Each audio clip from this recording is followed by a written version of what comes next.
ምዕራፍ 35 የእግዚአብሔር ቃል ወደ እኔ እንዲህ ሲል መጣ። የሰው ልጅ ሆይ ፊትህን ወደ ሴይር ተራራ አድርግ፣ ትንቢትም ተናገርበት፣ እንዲህም በለው።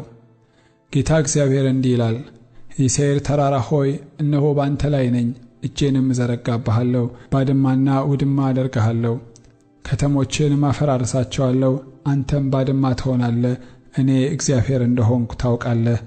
የዘላለም ጥል ስላለህ በመከራቸውም ጊዜ በኋለኛይቱ የኃጢአታቸው ቀጠሮ ጊዜ የእስራኤልን ልጆች በሰይፍ እጅ ጥለሃቸዋልና፣ ስለዚህ እኔ ሕያው ነኝና ለደም አሳልፌ እሰጥሃለሁ፣ ደምም ያሳድድሃል ይላል ጌታ እግዚአብሔር። ደምን ስላልጠላህ ደም ያሳድድሃል። የሴይርንም ተራራ ውድማ አደርገዋለሁ፣ የሚሄደውንና የሚመለሰውን ከእርሱ አጠፋለሁ። ተራሮቹንም በተገደሉት ሰዎች እሞላለሁ። በኮረብቶችህና በሸለቆችህ በፈሳሾችህም ሁሉ ላይ በሰይፍ የተገደሉት ሁሉ ይወድቃሉ። ለዘላለም ባድማ አደርግሃለሁ፣ ከተሞችህም ሰው የማይኖርባቸው ይሆናሉ። እኔ እግዚአብሔር እንደሆንኩ ታውቃላችሁ።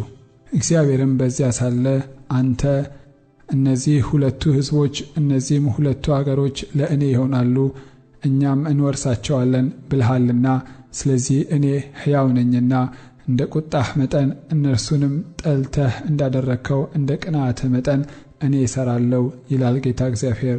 በፈረድሁብህም ጊዜ በእነርሱ ዘንድ የታወቅሁ ሆናለሁ።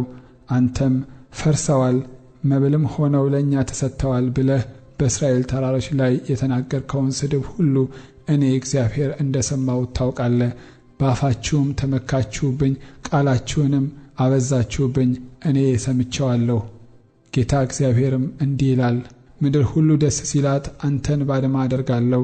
የእስራኤል ቤት ርስት ባድማ ስለሆነ በላዩ ደስ እንዳለህ እንዲሁ አደርግብሃለሁ። የሴይር ተራራ ሆይ አንተና ኤዶምያስ ሁሉ ሁለንተናውም ባድማ ትሆናላችሁ። እኔም እግዚአብሔር እንደሆንኩ ያውቃሉ።